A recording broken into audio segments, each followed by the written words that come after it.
Do you believe that gluten and casein-free diet shows a difference in an autistic child? No, there's been no studies in the literature to indicate that.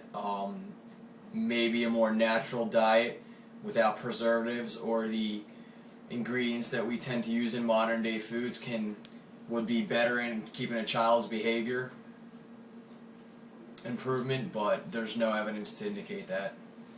What about the link between vaccination and pregnancy? Does that Same thing with that as well. There's no studies out there indicating that any preservatives in the vaccination, such as thimerosal or the mercuries that lead to autism, that there is no linkages. So I don't believe that causes it either. Do you think that this diet could be appropriate for children with disabilities other than autism? Yeah. Anytime you improve a child's diet and give them more healthy foods and cut out the chemicals and synthetic substances, you can improve someone's behavior, thought process, and overall performance by giving them more natural, healthier food. So I think that's where that comes from. For anybody, could gluten and casein be harmful if it's eaten in large quantities? Just like every other food out there, you want to do everything in moderation and remain healthy. But if you don't have an intolerance to these chemicals, then I don't think they would be harmful to someone. Is there any type of medication, over-the-counter or prescribed, that is shown to benefit children with autism or help control their autism? As far as herbal supplements, I don't believe there is. There's certain medications, over-the-counter drugs that can improve child's concentration and behaviors. Well, like I said before, there's nothing in the literature, no definitive evidence that indicates that there is stuff out there that exists. Are there any pharmaceutical drugs that are gluten-free and season-free? The only way to tell is to look at every inert ingredient in every capsule or tablet or pill out there. Different pharmaceutical companies use different fillers for their tablets and capsules, so without looking at the inactive ingredients, it's really hard to tell which specific medication contains or doesn't contain gluten.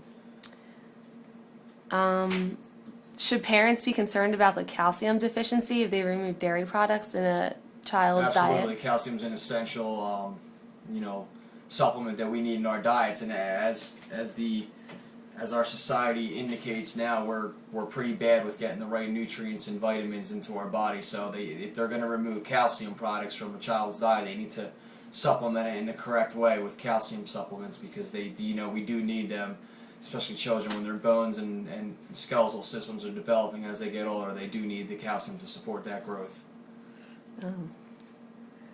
Can you give any examples of food that contains gluten in it? Just the wheat products, any wheat bread, barley, pastas, products like that. I'm sure many other junk foods that we eat also have some type of gluten in it that we don't even think about. Do you think that foods we eat have anything to do with the reason for many of today's children being born with autism spectrum? Don't mean to sound repetitive with everything, but there's no evidence that links that.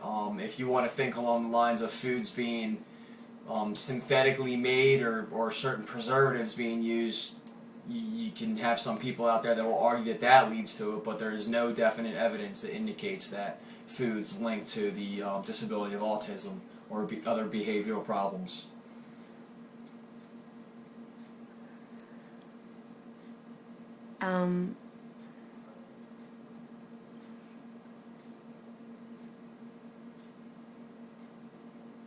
Are there any negative effects of not having gluten and casein in a diet?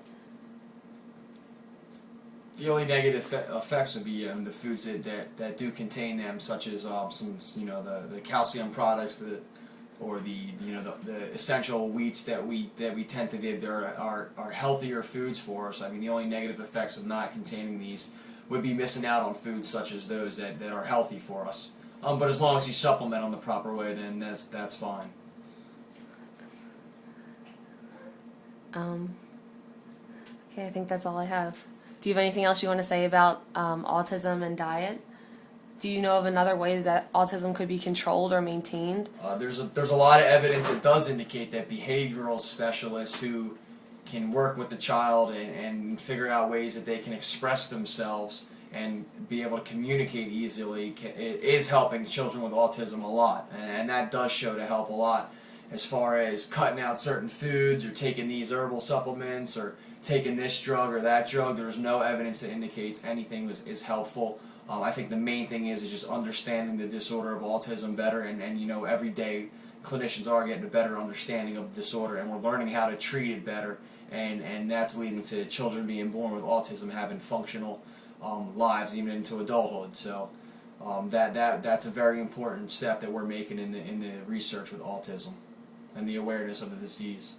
Okay, thank you.